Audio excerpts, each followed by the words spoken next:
Now, smoking cannabis is now legal for over 18s in Germany after new laws for personal possession came into effect today. Adults can now carry up to 25 grams for recreational purposes, and also the new law allows people to grow up to 3 plants on their own premise.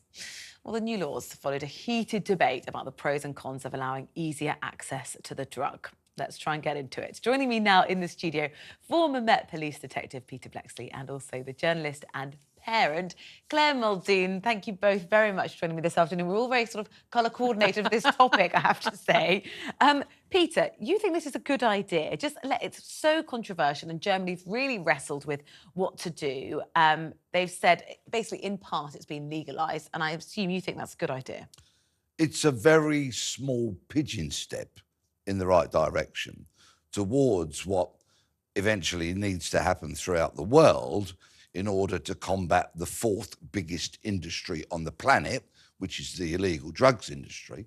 And it's a small move towards what we really need, which is the complete legalisation and regulation of all illegal drugs, which will in turn wrestle the industry from the vice-like grip of organised crime, reduce harm dramatically, reduce prison populations by a considerable amount, and raise so many billions of pounds, dollars, yen, euros that we can educate our children away from drugs at primary school age, like we're doing with cigarettes. And we're seeing a rapid decrease, fortunately, in cigarette use. Claire, I sense that as a parent, this is not something you'd want your children to be partaking in. Not even just as a parent, Rosie, but as someone, as a member of society. You know, you can only walk through streets of London now, and I'm very offended by the smell of the very, very strong weed that you can smell. And whilst it'd be very difficult not to agree with a lot of what you've said, Peter, the underlying evidence from countries that have legalised cannabis so far, like the 19 states, I think it is, of America, or the 29, whatever it is, and Canada as well, and now Germany today. Whilst cannabis is a small part of the drug regime, and you quite rightly highlighted the dangers and the business that is the illegal drugs in this country and the police time, I still think the evidence is there to suggest that weed smoking, cannabis smoking, is the health effects from that, the psychological effects from that are immense and are immeasurable to a certain extent that it'd be very, very difficult to try. And just one other thing, please, that they've actually found that by legalising it in America it's not decreased crime, it's actually increased crime, because the psychological effect of the harmful substances has actually driven more violent crimes as well. What Peter's suggesting is you could put educational structures in place like we do with smoking, so that at primary school you start to learn, well, you can use this, but we really recommend that you don't. Was that sufficient? We should be doing that in any event. You know, the teaching and the education around drugs in this country has been here from, you know, call Frank or call whoever. It's been here all the time.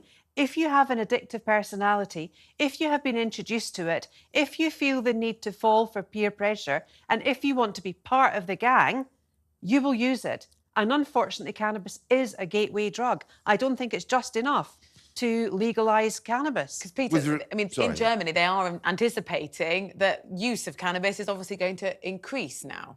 I think there'll be a curiosity spike, and I think there would be with the legalisation of any drug. I agree wholeheartedly when Claire talks about the damage, the risk of psychosis, schizophrenia and the such like, which comes from people buying their drugs illegally without any advice on how to take them. Every drug deal in this country is done with a criminal, and there are millions of those deals done every single weekend.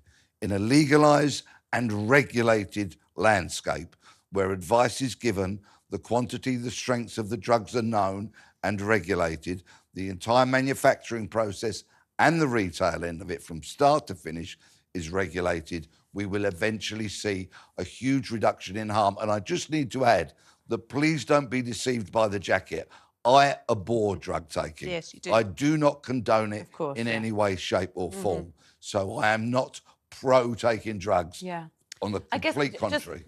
Claire, we'll come back to you in a second, but Peter, what you've talked about is controlled substances like alcohol. You know, we know exactly what it is when you go to the supermarket and you buy it, but that still is a prevalent cause of so many health problems, crime problems, and that's a controlled substance. Yes, it is, but it's seared into the very psyche of the nation. Having an alcoholic drink for many people, including myself, is a source of great pleasure. But so might be smoking marijuana. But people that go and buy alcohol actually buy it from a retailer, and on it there is information about the strength of it, how many units it is, the strength of the alcohol itself, and so on and so forth. And of course, Alcoholics Anonymous, which is a wonderful organisation that helps so many problematic drinkers, dwarfs Cocaine Anonymous, for example, which again tries to do good, but is a small organisation because of the taboo around the illegality of drugs as we have them. When we destroy that taboo, we'll make huge progress. Just 2 final points, if I may.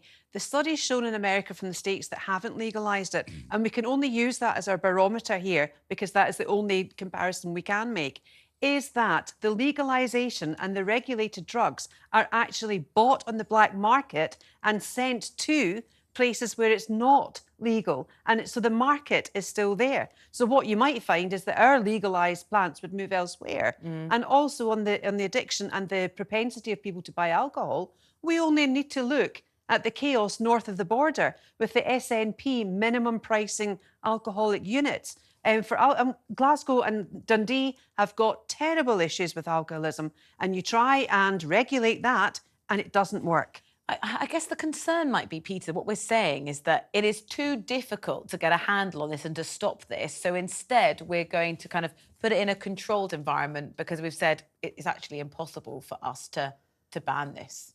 I used to work alongside detectives who would put cases in the too difficult tray. I never had such a tray.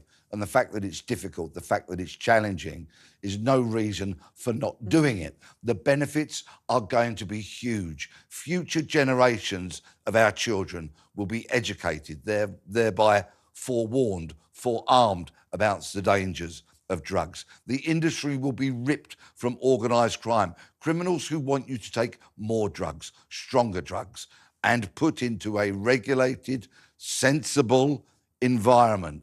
And eventually the long-term gains will be so vast they will outweigh any of the concerns that people will have. I guess the risk could be, I'm really naive in this area, so you two have got far more expertise on this.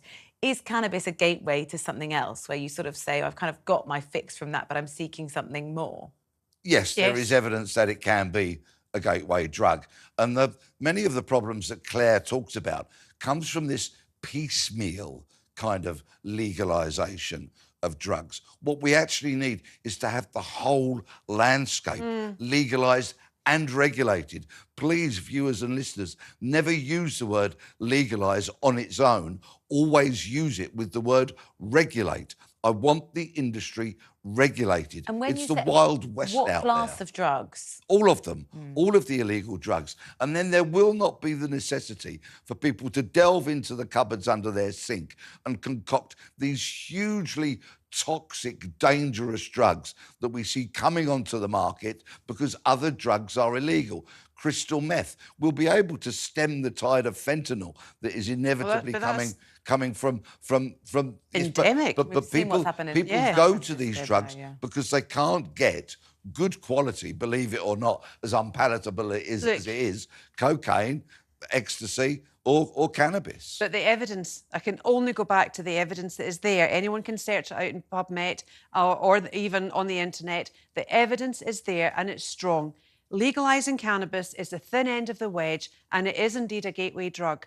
And it will also be the propensity of the business models to buy our legally grown stuff. And also, once you hit overheads, once you pay for the regulation of it, once you pay for the staffing of it and everything else, they'll end up not making any money, and therefore they will not be using it. And this is using why it. piecemeal legalisation is doomed to fail. When we can, across the drug landscape, beat the criminals on 3 factors: price, purity and availability, there will be nowhere for Then you win the criminals to fight. go. Yeah. Claire, Peter, thank you so much. You're very sort of welcome, thank you. This debate just shows us the kind of conversations they've been wrestling with in Germany, Yeah. and presumably, I expect now other European countries having to think about whether they're going to follow suit. Thank you both so much for very your welcome. time and your insight.